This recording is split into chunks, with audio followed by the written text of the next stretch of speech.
Every day I wake up, wake your ass up. The Breakfast Club. Y'all finished or y'all done? Yep, it's the world's most dangerous morning show, The Breakfast Club. Charlamagne the God, Jess Hilarious, DJ Envy. Envy's not here, but Loren LoRosa is. And we got some special guests in the building, man. Yep. I went to go see this play a couple of weeks ago. The Outsiders. How y'all brothers doing? Introduce yourselves, man. I'm Alex Joseph Grayson. I played Dallas Winston in The Outsiders on Broadway. Good morning, Alex. I'm Renni Magee. I play Steve in The Outsiders. Man, how did y'all end up in The Outsiders? Because The Outsiders been historically white for as long as I can remember. Yeah, when I read it, it was. How'd y'all end up in the play? You developed this thing, yeah. Renni, So in the theater world, we do these things called workshops before we try to get an out-of-town tryout. Gotcha. Which is just, sometimes it's not even out of town. It could be in New York, off Broadway. So I was doing MJ on Broadway. It was my first Broadway show. Nice. I was a swing, which means I learned multiple roles. I got this audition. Choreographers I had worked with before, I was praying for it.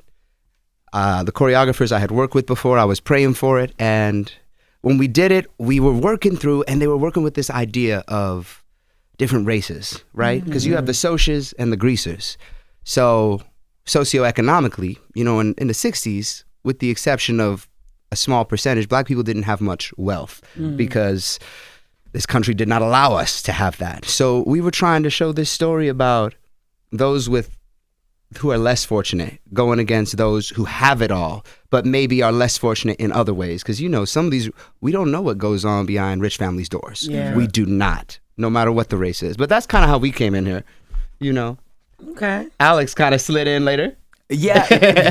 Actually, believe it or not, I auditioned for an early version of The Outsiders before the pandemic. I want to say it was like 2018. They called me in, and I got an email from my talent agent it was for The Outsiders for Dally, actually. Oh, wow. And I was like, this is the Matt Dillon role in the movie. This is interesting that they're calling me in for this. But it was at a period of time in which I noticed I had been getting a lot of auditions for characters, and these are nonfiction. They're fictional stories. Sorry. But I did think there was a trend where I was being called in to play these roles that were traditionally not black men, and I don't know if that was a reflection of something that was happening on Broadway and in theater, where there was a movement to sort of change some of the faces that were telling the story, especially in a post-Hamilton world in which we're giving these American stories to people that are not necessarily being considered like American in appearance. So, I gave it a stab, and nothing really happened in 2018 with that show. It didn't move forward for me. So I had actually stopped thinking about it for a while until about 7 months ago. Now it's been like 6 or 7 months that I've been with the show, and it came around again. I auditioned for the show before it came to Broadway, but it didn't work out, and I let it go. And luckily, it came around for me, and now I'm a part of it. And it's a really great group of people that I work with. The show is very exciting. It's very physically demanding. It's very dangerous, which I'm learning firsthand. So I have to take really good care of my body and my health, and every day. Take a breath, and everybody's got different practices. I know, Renni, I see you praying off on the side a lot. It's like we just have to really still ourselves and care for our instruments every time we walk on that stage. Man, I was just about to go into that, asking y'all rituals or y'all practices, because listen, that Broadway, you need your voice and you need to be able to project. What exercises do you guys have to do? What can't you do? And what do you have to do? Kegels.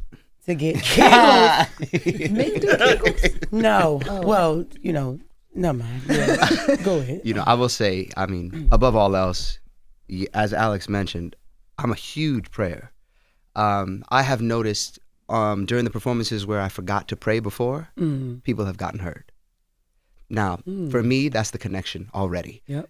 I pray for a speedy show. I pray for an efficient show, an enlightened show, a fulfilling show, because oftentimes we're coming to the theater with all of the things that are happening in this world, and we have to get on that stage and tell this story, which is a sad story. Yeah. So now we have to live in that. And, one of the things they always talk about is when you're acting, your body does not know the difference between real and fake. Mm-hmm. So when you bring yourself to that point, you're there. Yeah. Even if you subconsciously know, like that sixth sense, oh, this is not really, really happening, your body doesn't. Right. My mom read, I love you, Pamela Magee, the bomb.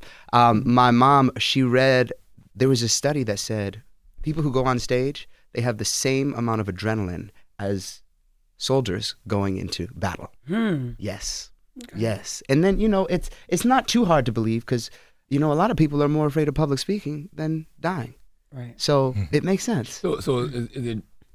Are you re-traumatizing yourself having to do that fight scene every play? In so many words, yes. Jeez. Yes. Yes. Yeah. I mean, that's a very, that's, I think there's more nuance in that, but yeah. Yeah, I would say, being an actor, like people get into it for all sorts of reasons. I know for me personally, I feel like I'm very much in my purpose. I am here to be a conduit for storytelling. I'm here to bring messages to people, and I have been completely ushered into this place that I am in my life. It's not something that I sought out. I've had so many people that have been guiding me to the place that I'm at today. It's not a choice at all by any means. And it's my fifth Broadway show, and it's not something that I try to really make sense of. It's just where I am. And a lot of what we do when it gets down to the sort of technical aspect, just as an actor, there's a lot of psychological stuff that we have to draw on, a lot of past experiences, trauma, being able to experience emotional hardships, highs and lows, and then sort of like pull those things back up. And it's not always a positive experience. So I think to recover from that, we have to be really, really invested in caring for ourselves. Like I spend so much time recovering. Like that's my free time. My free time is about recovery, rest, just placing hands on my body, just stretching. Every moment is about making sure that my body feels safe, reminding myself that I'm safe, asking myself for permission to do all of this again. Just like Renni said, we get out there and we fight, and I have to then go, like, I know in the show I sort of pound my chest every night. I bang on my chest twice in this one specific number, and then I leave stage and I place a hand right on my heart, and I literally say I'm sorry. I'm sorry that I did this, and that it's okay. That was just a story that we were telling, and we're trading our time because it's a job. This is a job at the end of the day, and it's a gift to people. It brings people joy, but it's also a job, and we're showing up because we have to. We have to work. We don't have a choice. It's interesting though, right? Because you're black. So the show Outsiders to me is largely about class, but it's still the same, obstacles, hurdles, prejudices black people would experience. So you say you're safe when you exit the role, but then you go to real life. Sure. So you go from class to race, which is, Yeah. So do you ever truly feel safe? I don't. Ooh. It's so like, and then what is the definition of safety? Come on now. What is safety? What is safety? What is safety? We talk about drawing on life experiences, and some actors, they say they don't. I've never necessarily believed that, Yes, when you get in that moment, it's you and your scene partners, but you are all that you've ever been. Right. Yeah. That's never gonna not be there. And like for me, you know, we talk about this idea of de-rolling.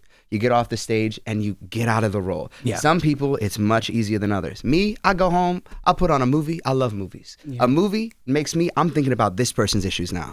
Gone. And you know, we talk about the prep that happens before a show, but so much of that prep actually happens after the show. Warming down your voice. So then when you wake up, you don't feel as hoarse. You see what I'm saying? You can only do so much before a show, but you can do so much after a show, you know? And to answer your question, no. You know, recently within these past few weeks, on a personal level, I have not felt safe. Wow. You know, I do the show. I bring myself to this place because I don't even want to say tears, but oftentimes it's tears.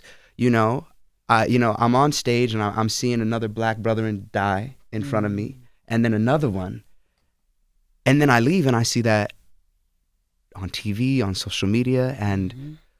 You know, the one thing that helps me is I'm going to go in prayer. I'm going to journal. I'm going to watch some movies. I'm going to play some video games. And then I'm going to do what I need to do. Because at the end of the day, you know, when this show is over, I got another job to do. Whether it's a TV show, a film, or another Broadway show. And then we have a whole other set of problems that piece of work is going to bring. Right. But also a whole other set of joyous moments that's going to bring. Are there resources that Broadway provides you then in those circumstances? Like, are there like, because I know y'all got like coaches, right? And people that are helping you with live performance and the effects and all that stuff. But is there someone there that's like, let me check in on y'all real quick? That girl is good. Like, I like that one. No. That's nice. Yeah, I mean, so I will say this, and this is just in case you have any young listeners that are like, I want to do Broadway, or anybody of any age, because it's not just young people that work on Broadway. I will say it is a business first and foremost, and I say this is the downside, and I wish that Broadway would learn from professional sports leagues.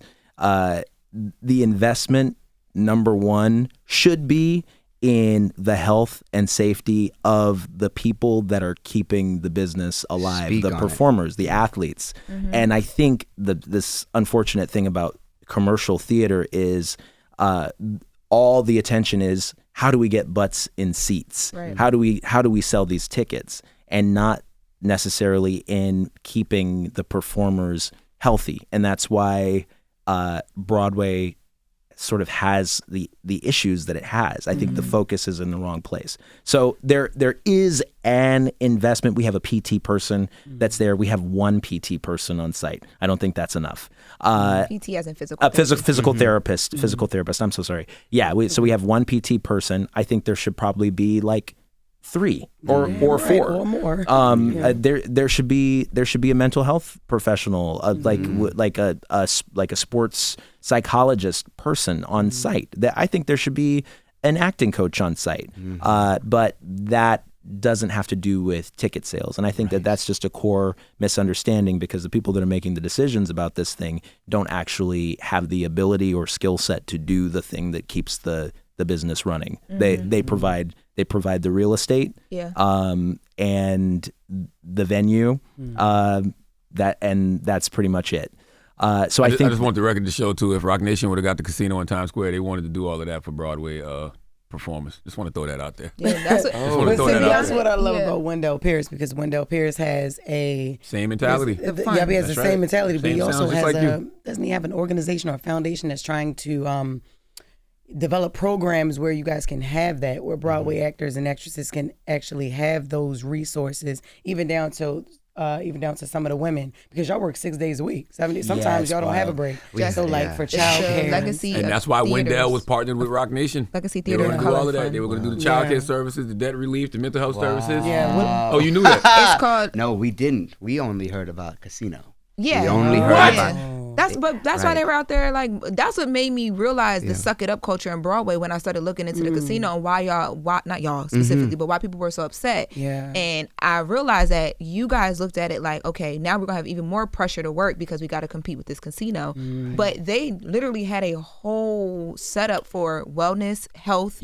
pouring money into you guys. They had a Roc Nation had a plan for Broadway. They had Broadway tickets for underserved communities. It was like a $20 million proposal that they was going to allocate to purchase tickets in boroughs like the Bronx, Brooklyn, and Queens. They had Broadway worker support. said which was something going to about be invested in the child care services, debt relief, Yeah. mental health services. Yeah. Yes. Damn, man. They never told y'all any of that? This is crazy. I mean, we were not. Broadway actors were not petitioning to stop the casino, but somebody definitely paid to put a big no casino sign. Yeah. So, but you know, this is about territory. You know, this is turf. You know, so I want to ask about that though, right? Because I love Broadway. I've been since I've been living in New York in the 06. Me and my wife, I take my kids. I go to a lot of Broadway plays, but I feel like the Broadway audience isn't getting younger. Like I feel like it's still a lot of older people that go. And how many times are you going to go see Outsiders? How many times are you going to go see Hamilton? How many times can you go see The Lion King? Like at some point, I just don't feel like the audience is growing. I could be wrong. Well, it's also, I think that, you know, the element that always affects everyone in this country and others, money. Money. You know, you have a show. There was a show on Broadway this year that set a record, and it is the highest grossing play on Broadway ever. We won't go into the names, but I'm sure we know which one that was. Okay. And, you know, it had 2 very famous film actors in it, you know, a very famous director, and Why can't we say the name? Isn't that Oh, the one with Othello. Denzel okay, Washington? yeah, it was Othello. It was yeah. Othello. You know, Denzel, Jake Gyllenhaal. no, but Okay. you know, it set a record. It is, I think, the highest grossing play on Yeah. Broadway ever. There were no nominations for that show, as far as I remember. You know, and I think it's the element of who has the money to pay to go. Like you said, you are taking who? Your wife and your kids. That's right. Your kids aren't taking you. They don't have the money. You do, right? So I would naturally think that as we continue to move in this into the future, you know, it's true. The people who have the money are the people who have more experience. You know, the people who are older. You know, so again, the whole game it's a business. Yeah. You know, Yeah. we are like, again, why? You know, I'm sitting here like, why didn't we know that? All I knew Yeah. about was the casino. That was probably done on purpose. Like you said, no nominations. Right? Yeah, it was the Tonys that it was. Yeah. I think Broadway is ripe for expansion, especially like with, you know, with all the AI stuff, just what's happening with Terminator. on screen work right now. I think, you know, studios want to save money on movie production, TV show production. I think this is a really, really great time for live theater to really have a renaissance, but it requires expansion. And then, you know, it's like, what is Broadway? People love Broadway. What is Broadway? Is it a known brand that is only is it only these theaters, or can Broadway be more than just these few theaters in the Times Square area? Can it be more venues? Like people do theater all over the place. Yeah. And why does it have to take place in these few buildings here? And I think that there's a branding problem, and there's an accessibility issue that's been going on for years, and it's not really that hard, but there are a few people that have ownership of what that is, and I think that's what needs to expand, because once that ownership is sort of spread out a little bit, I think we can start to think a little bit more freely about how we get people into these spaces. I agree with you, because my biggest fear is that, you know, in the next 3 to 5 years, there's not going to be any real investments in that Times Square area. And if you see what Times Square is going now, like Times Square ain't a place that you really want to be. Like, you know what I mean? There's nothing there. It don't feel the safest. It's nothing new and sexy drawing you there. Like, you're going for a specific reason, but the most people there are tourists. Yeah. So in the next 3 to 5 years, if there's no new investments in the Times Square, what draw is there other than Broadway? But how is that going to also impact Broadway? I mean, I always say, like, right now, with where things are, what is truly the difference between Broadway and Vegas, a Vegas show? Right. Like, what was it in the 80s and 90s that made Broadway and Vegas? I can tell you what I think is drawing people to Vegas now. All of the the legacy acts from our generation that are actually going there and doing residencies, right? So it's the Ushers, Jeezy got one now. New Edition has been there. Ooh, Wu-Tang. I gotta go. I would love to see New that? Edition. Exactly. That's what I'm talking about. It. Yeah. That's it. Right there. That's mine. That's mine. That's mine. That's it. Yeah. So there has to be just something new injected into that area. But you know what? You just made me think of that, Alex. Because I really didn't pay attention to that Broadway is only New York City, Times Square. Yeah. I literally did not even think about that being that way. It can be in LA. It should be in LA. It can be somewhere down south. It can be why is it only subjected to Let's get a Broadway in Atlanta. Times Square, Atlanta? That would be amazing. Yes. Yeah, hell yeah. I just didn't think of that until you said that. So. And it has, I mean, what like Broadway, whatever it is, there's like a spiritual sort of like chokehold that it has on people. But what is it that relinquishes that hold, so that people can find that same sort of joy and be willing to support work that is not in those spaces. Theater, art should be, art is for everyone, right? Yeah. Broadway is the height of commercial theater. It's not the greatest form of live performance that is happening, but it's got the loudest megaphone as far as with advertising budget to get the message about like come see our show, but it's not necessarily like cutting edge all the time. It's not necessarily making people really, really think, especially now. It's all about revivals. It's all about movie. It's all about IP. But that's the same thing. That's the big thing with the commercial space. Like the people with money only want to invest in these sure things. And what's the biggest hit show right now?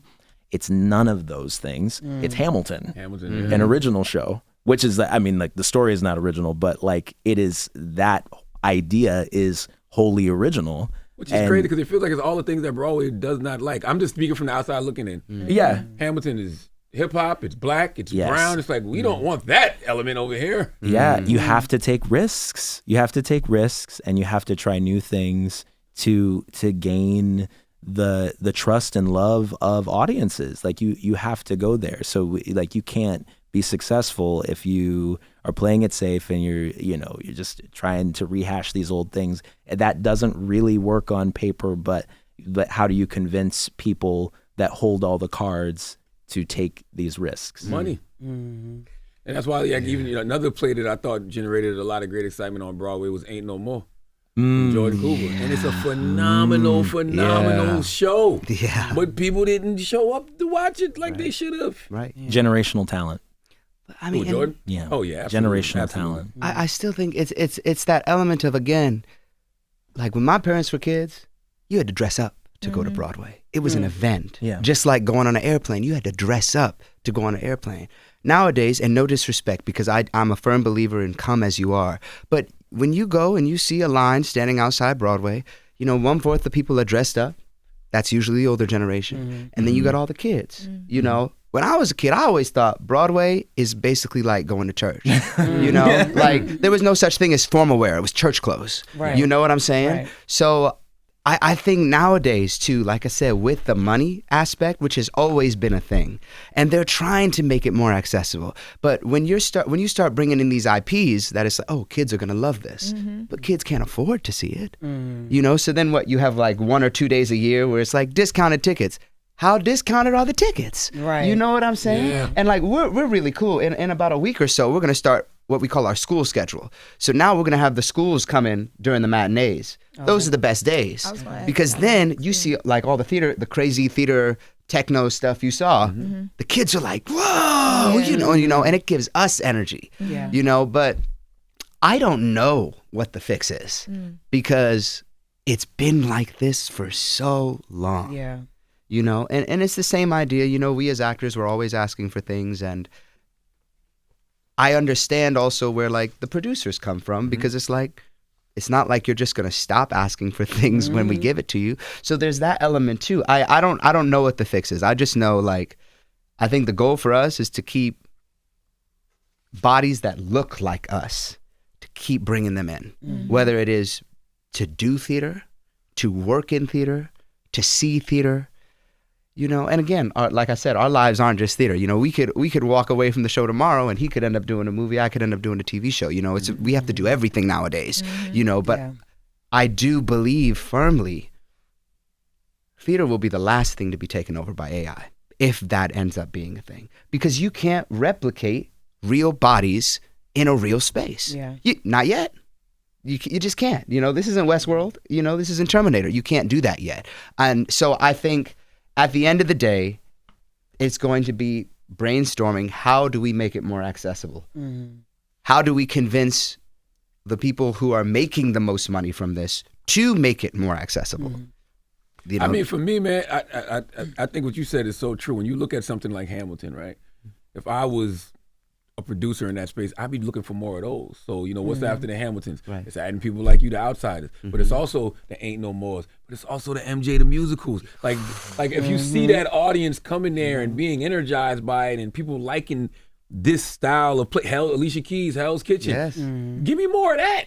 Give me more of that. Give me more of a reason to, you know, want to be I there. have a story for you, because as I said earlier, also shout out to Miles Frost. I was a part of the original cast. I was a swing, and him and I were pretty good friends. And it was interesting because I'm a Michael Jackson stan. I had another show that I could have gone on tour to do, and because I said I would never swing, but I said, first Broadway show, and it's Michael Jackson, I'm taking it. Yeah. Those first few shows, the audiences were so low. There was not a lot of people in seats. We weren't doing publicity and things like that. And, you know, obviously there were some questionable things out at the time about Michael. After the Tony Awards, all of a sudden our houses are filled. You know, and I remember sitting there just with the faith of like being on Broadway for the first time, the excitement of it. People would be like, man, I'm worried, man. I'm like, why are you worried? This is Michael Jackson. Like, this is Michael Jackson. You know, the reason they're not in seats is because we haven't put it out there yet. But as soon as we put it out there, and you know what? That's exactly what happens. Because he's big in Europe. He's huge everywhere, you know? That's And Michael like, Jackson. no, That's Michael no Jackson, disrespect to anyone's opinions, but the bottom line is Michael is the GOAT. And that is why his show, I said, even if it was bad, would make money. Because it's Michael Jackson. It just so happened to be brilliant. You know, our show, I personally believe, it is brilliant. There is nothing like what happens in The Outsiders on stage in America right now. There's nothing like it.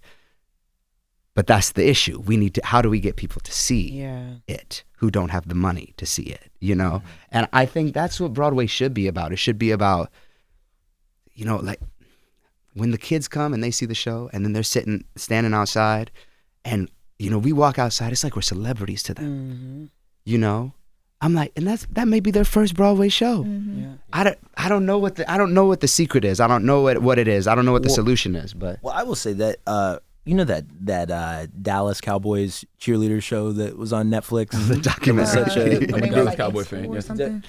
They did a Netflix series that was sort of like the process of like making the team and their tryouts and everything. Ooh. Every idea. Broadway show, every Broadway show should have a fully produced series about the audition process, about the cuts. Allow people, audiences at home that they don't even have to pay for the price of a ticket. They could just be paying for their subscriptions. I don't know why Broadway tickets are not on a payment plan on Klarna or Afterpay. Come on, no. But you'd have to leave your tower to like see what's happening on Earth to find out that information. But you create a series like that. You allow people to build a relationship. We have so many things like this. We have American Idol. We have all of these sort of elimination shows. People are familiar with that. You produce those series. You spend the money. You get to people at home. You allow them to build a relationship with everybody, and then they can go see the people in real life when they go see the show.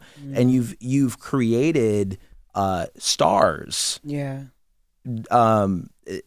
That people have a personal relationship with, and then maybe if you can afford the ticket, you make your trip to New York and you see it.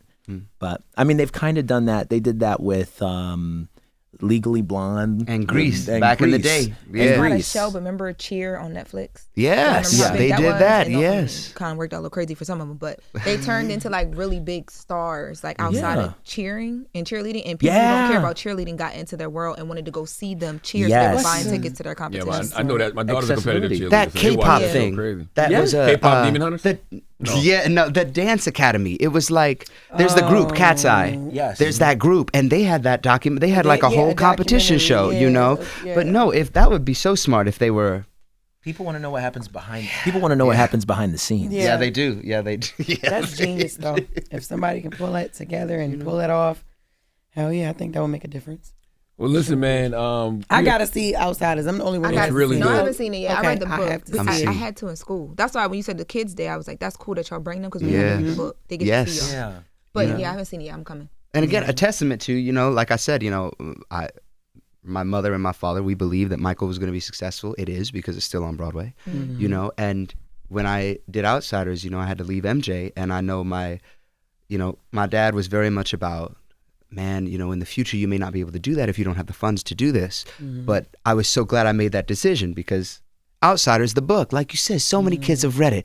I was like, again, even if the show is bad, it will still make some money because the demographic is there. Yeah. That and these producers know that. Yeah. They know that, which is why they fund something like The Outsiders. Yeah. You know, as opposed to Hamilton, which back in the day probably would have been a risk. Right. You know, because it's like now you want to do this old American story that the majority of these people are white, but you're going to cast them as people of color?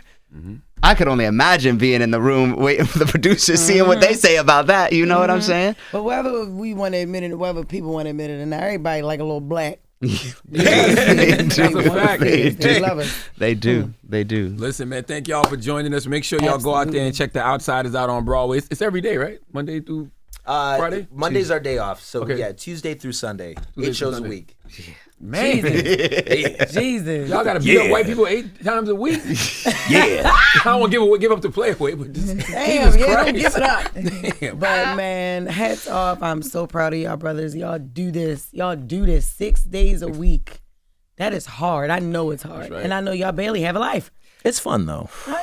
And I love that it is. It's fun too. But it ain't really much that y'all do outside of this, right? Yeah, but Right. No. it's great that you love what you do. And I'm proud of y'all. I can't wait to see y'all on the stage. And tell them where to follow y'all. At Renni_Anthony on Instagram. That's RENNI_Anthony. At Alex JG Sings on Instagram. At Alex ALEXJGSINGS. You better sing it, bro. Alex JG Sings on Instagram. Yeah, You follow sound me like you're there. going to Velveeta cheese. I know that's right. All right, Rennie, Alex, thank you. It's the Breakfast Club. Hold up. Every day I wake up, wake your ass up. The Breakfast Club. Y'all finished or y'all done?